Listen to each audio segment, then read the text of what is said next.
Hello, and welcome to this week's episode of Politics in the Pulpit, a lectionary-based preaching resource designed to ask the provocative questions of how politics could appear in our preaching this week. My name is Geoffrey, and I'm a Methodist minister based in Putney in southwest London. Before I was ordained, I spent 10 years working in the House of Commons as a clerk, and so I am committed to connecting how we pray and read our scriptures to how we live, how we vote.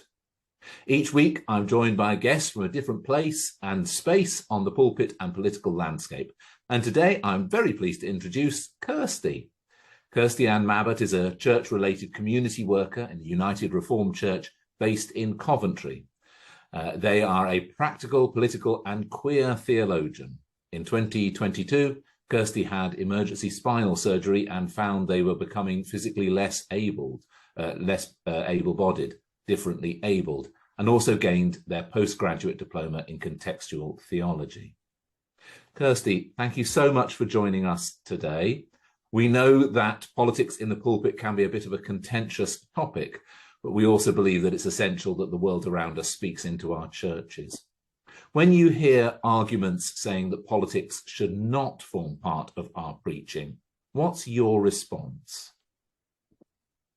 I think over the years, my response has evolved, shall we say. I think, did you ask me that question 10 or 15 years ago, I would have just gone, of course there's a place. And that would have been it. But I think now my stance is that without politics in our pulpits become very irrelevant, not only to the world outside of our church, but also to our church members, because our church members live in the world and they're looking to try and understand the world and what is happening with the lens of faith. And so if we completely ignore politics, we're falling out of touch with everybody. And that means that we're not serving them well. We're not serving our churches or our communities in the 21st century. Yes, I'd agree entirely, Kirsty. And just before we started broadcasting, we were talking about where you are in Coventry. And from your context, and last week we had somebody in northwest London. From your context, what would you want to hear us as key justice issues or political events that are happening now? Well, I think the biggest things to remember is that Coventry is a city of welcome. It's where a lot of refugees, migrants and asylum seekers are dumped. But within the city, they've made it part of their duty to care for those people. But it's also the first city of reconciliation, which is on the back of the cathedral being bombed in 1940. And so that means that as a city, it's a very vibrant place, a place that makes space for everybody, a place that welcomes everybody and tries to take care of them, and not just refugees and migrants, but homeless people. But it also means that it's a city that when you see sensational headlines in the news about refugees, about asylum seekers, about the channel crossings, you can actually turn around and look at real people.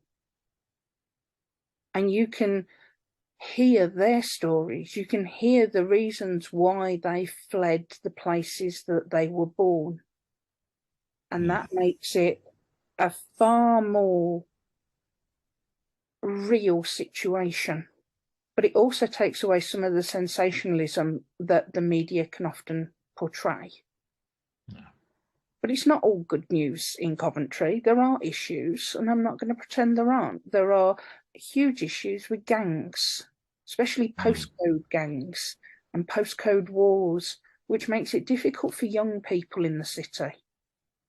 And the other big issue we have is county lines drugs.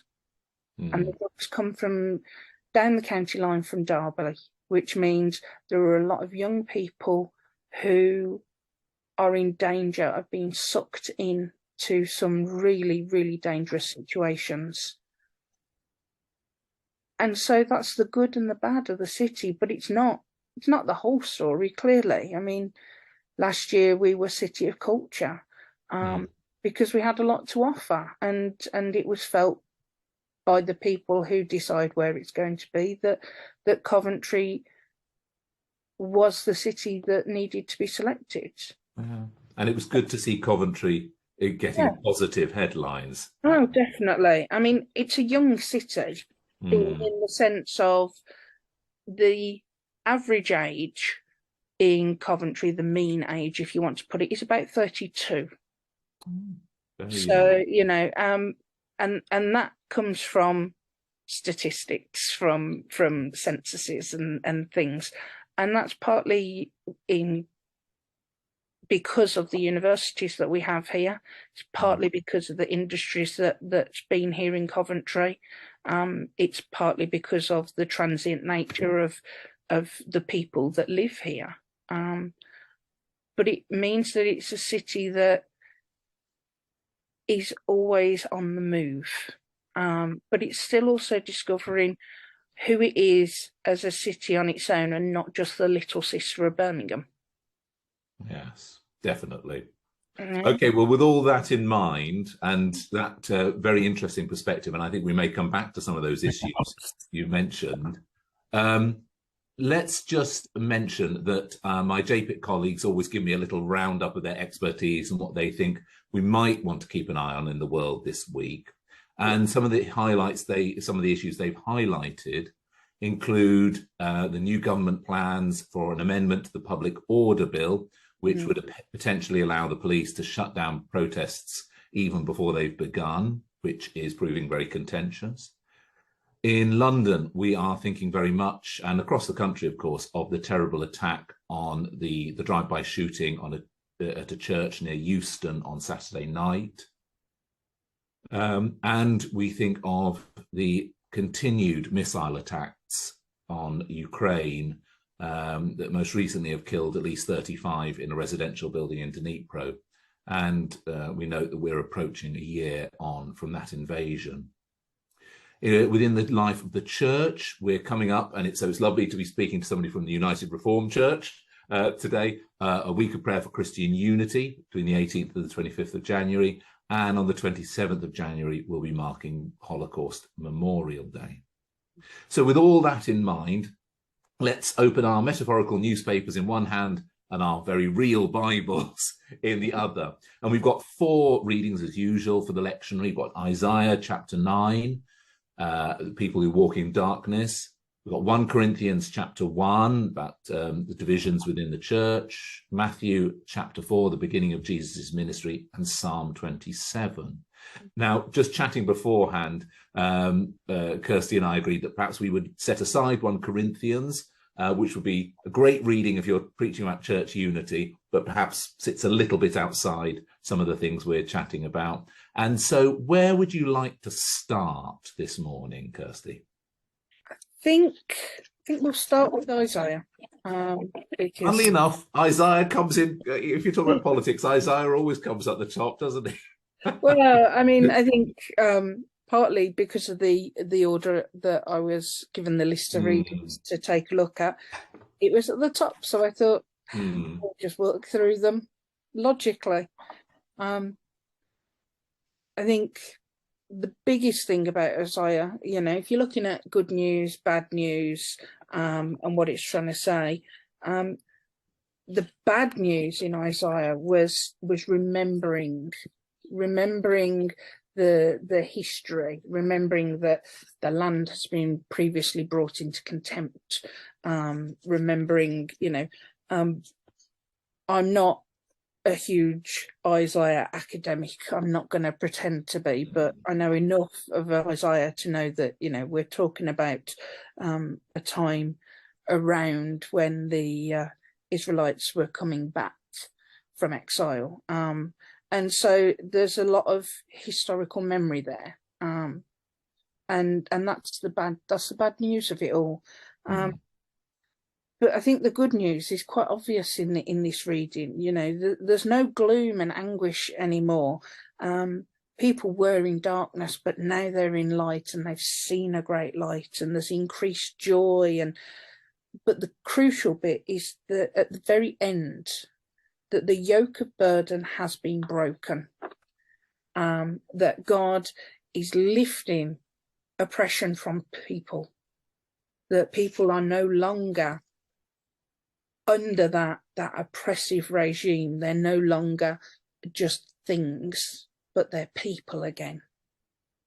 And I think, you know, we talk all the time, you know, about where the Old Testament influences the New Testament, and we see it a lot. You know, people draw down from Isaiah or wherever.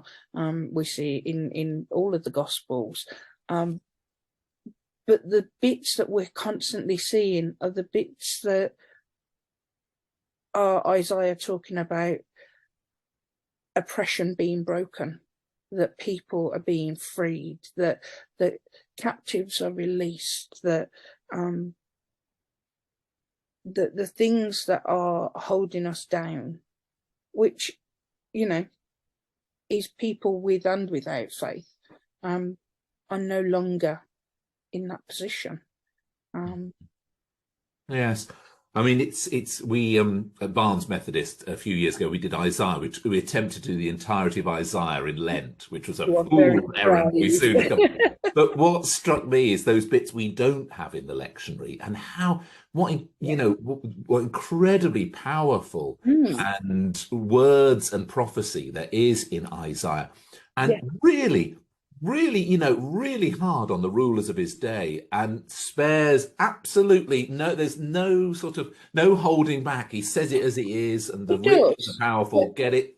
But he also admits, you know, he also admits very freely, and you know, it was very obvious in last week's readings that as the prophet, he also knows that he is loathed and detested by the rulers, and although his position is to call people out and to call the rulers out and to prophesy how things are supposed to be, he knows that rulers hate him.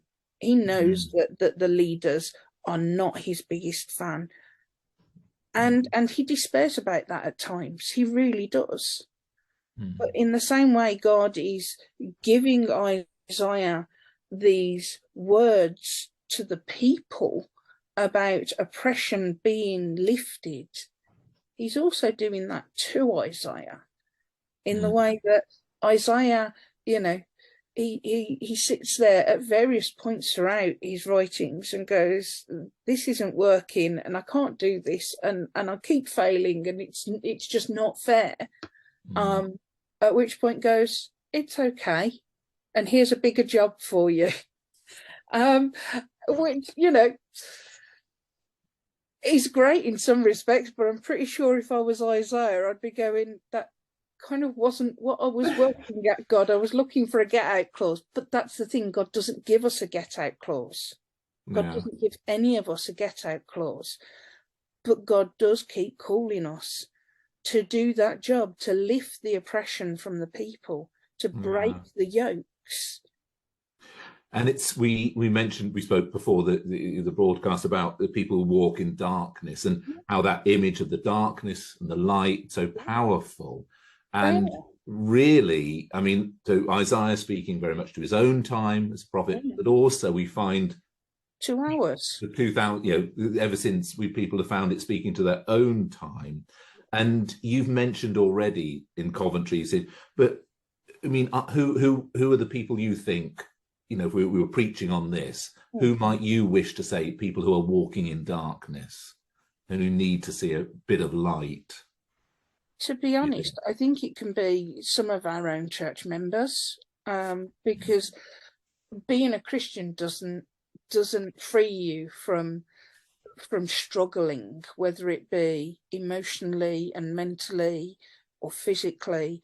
It doesn't stop you from worrying about what we're reading in the news. I mean, if you sat and just flicked through the newspapers or through the news app on your mobile phone, which is how most of us access news these days,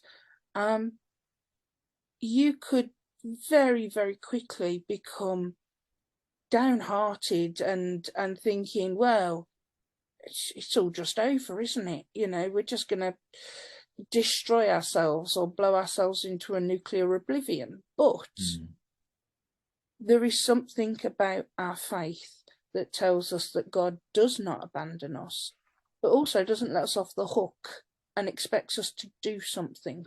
So it is for the people that we meet, but it's also for the people in the communities we serve, not necessarily through preaching of words, but through our actions, through, you know, setting up warm spaces. You know, here in Coventry, Hope, the network, actually operate as Hope Coventry, and kind of do a little bit of a churches together thing. They enable us to work together, and they've been coordinating,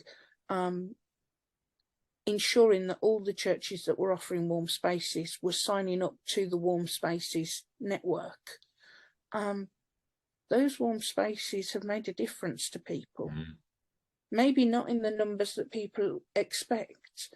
And last week I sat at the warm space with a church member and went, I don't know whether we should just pack up and go home. And it was only about 1:30, 2 o'clock.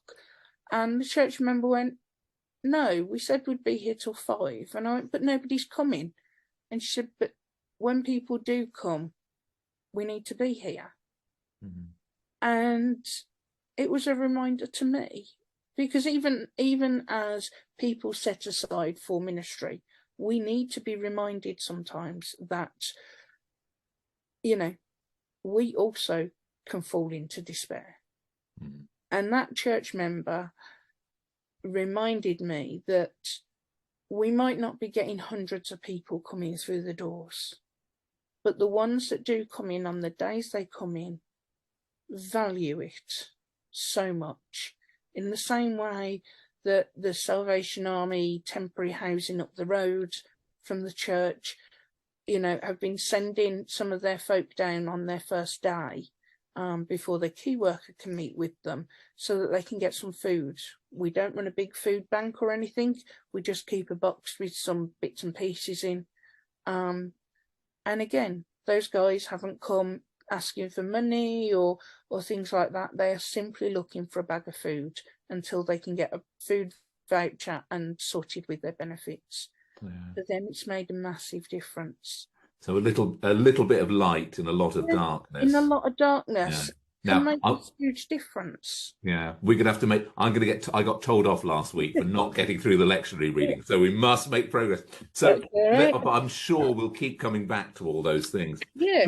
So anything? I mean, Psalm 27. That continues that theme. Is there anything that you wanted to just highlight there? I think the big thing that jumped out at me in terms of good news was, because of God, there's no need to fear, because God will shelter us and protect us from our enemies. And it might not always feel that way, but there's a difference between being sheltered and being tested. And that might seem like quite a lofty or quite a particular way of reading scripture, but I think there are times when we can all say that we have been tested by God, but there are times when we've also been sheltered by God, and we may not see it in the moment, but we turn and we look back, because hindsight's an incredible thing, and we can spot those times. We can spot those times where we go, God was testing me there, or God really sheltered me. And from my own background, you know, I had spinal surgery in the summer, and I've got to have more surgery. And the surgeon was honest when I woke up and said, eventually you'll be in a wheelchair full time. The reality is I can still walk at the moment. I have to have help with a walker and things, and I can't go far without needing to stop. But one thing that a lot of people have said is how amazed they are at how I coped. And actually, it's not because I've coped, because there are bad days and good days. But it's because I actually feel held by God in all of it. And when they said to me I'd got to have the surgery, which was emergency surgery,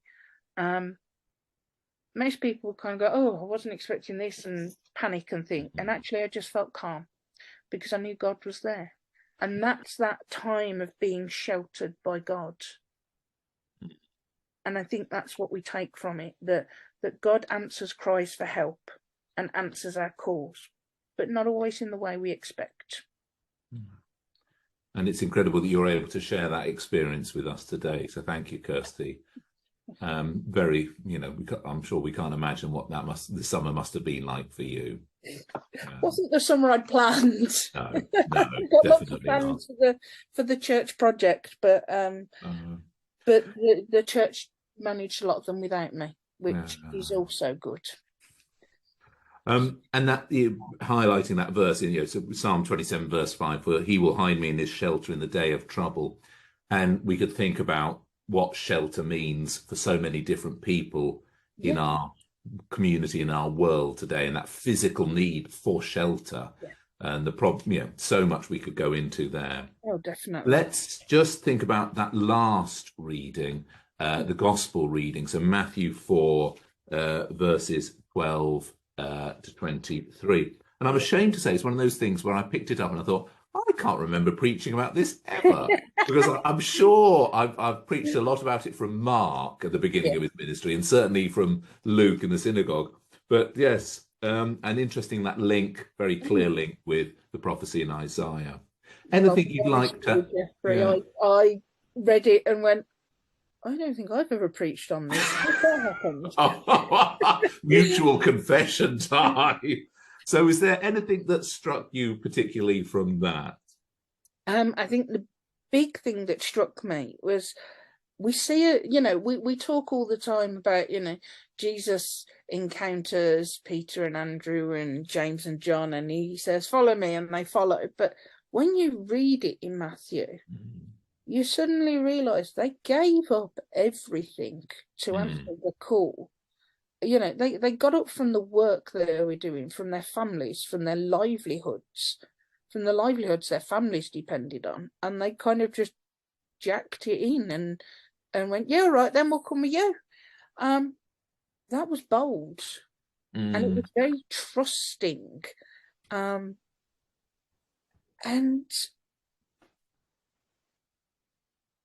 then they followed Jesus around Galilee as he preached and healed. And we're not told what they think, but they must have thought, wow, we've clearly made the right decision. But there'll also be times they're going, why are we doing this again? And yet they kept on keeping on. But the big thing there was that healing and that spreading of good news, the curing of all those ills and diseases, meant that those people who had been pushed out of their communities and their families and been othered and isolated were brought back in. Now, if that's not light in the darkness, I mean, we see it when we're talking about Jesus healing others, like the 10 lepers. We clearly see, they're told to go to the temple so they can be declared clean, so that they can go back into community. But actually, every time Jesus did that, every time he healed somebody, he brought them back into community. He brought back unity within that setting. He brought people back to their families and their lives. And he made them whole again, not just physically whole, but he made the community whole. And that's got to be a story of light. I mean, people whose mothers, sisters, fathers, brothers, grandparents had basically been ostracized, not Mm. allowed to eat with them, not allowed to make money, not allowed to, go to temple. Suddenly they're in the middle of community again. They're brought back from the edges. And it's that link of healing and wholeness. So Yeah. it's not just a sort of magic cure, it's about making things No, whole again. exactly. And, it's interesting about that reflection. One of the big political issues at the minute is, of course, about our health service. And I had that this morning. My son we had to get to see the GP this morning, and that was a real trial and a test. But what we're seeing is that there is a link between literally health and the health of our society. Yeah. And those people who are not able to participate in the world of work because they haven't been supported and received the healthcare, therefore they drop out of society, they feel excluded, leading to all sorts. And I look at it, I recognize the privilege that I have in being in formal ministry, in the sense of my stipend wasn't taken away while I spent months recovering and not being able to work. My home wasn't at risk while I was recovering. And that puts me in a very blessed place. Mm. But I've also been in the position of being homeless twice in my life. So I know how blessed I have been. And I know that others in that situation, especially this summer, will have been even more concerned about the rising costs than I was. Yes.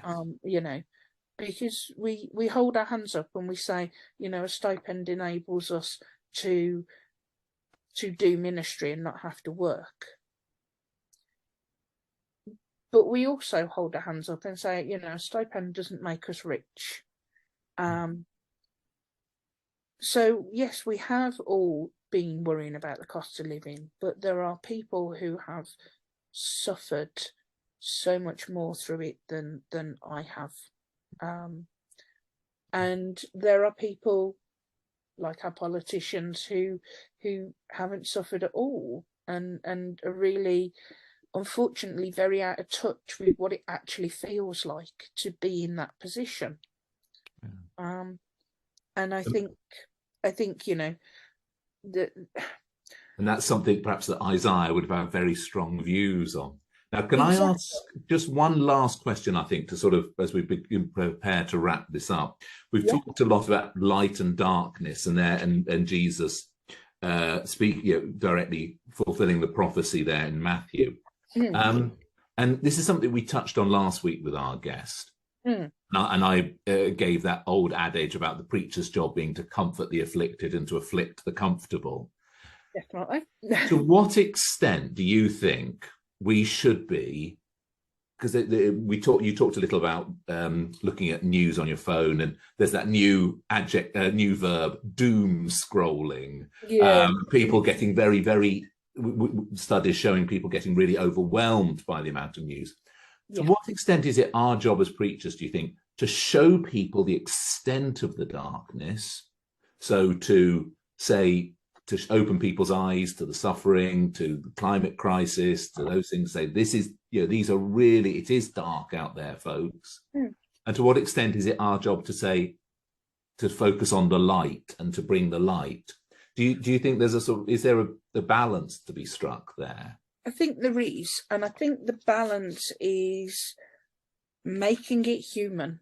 We in the news, a lot of what we're seeing is very lofty ideas. We're seeing energy companies making record profits and giving their boards huge bonuses, and yet the cost of gas and electric skyrocketing.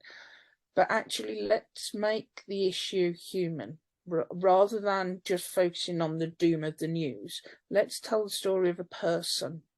In the same way, when we deal with issues around refugees and migrants, and my family are not people of faith, But since I started training for ministry, my mother has been on quite a long journey, and politically her views have changed quite a lot.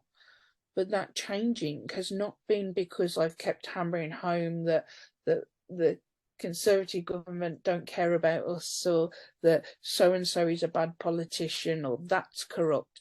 It's by telling stories of real people to her.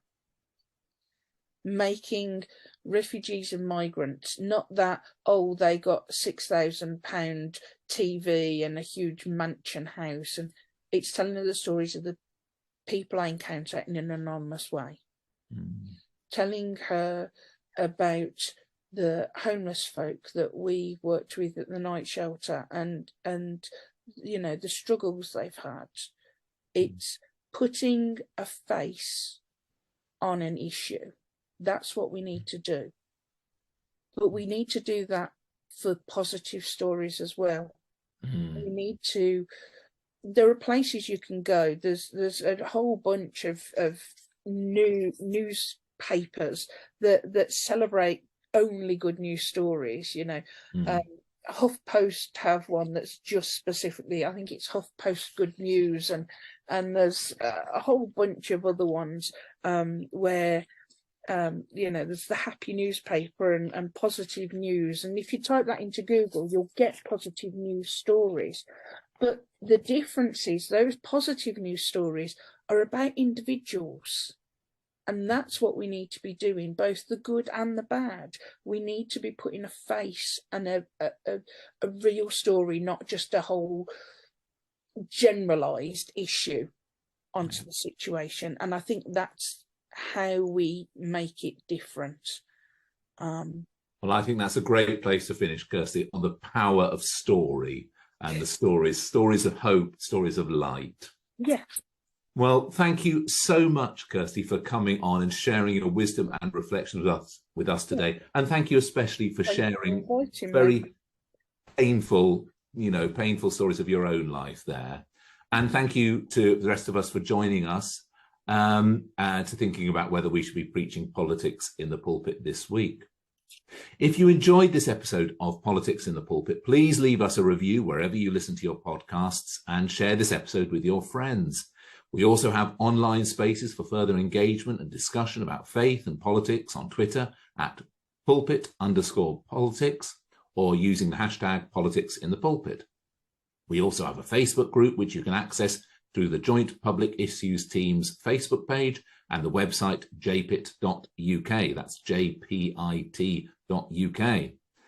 And the question perhaps to leave you with this week is, how can we be light in the darkness as Christians, as preachers? And let's go into both our politics and our pulpits with a blessing.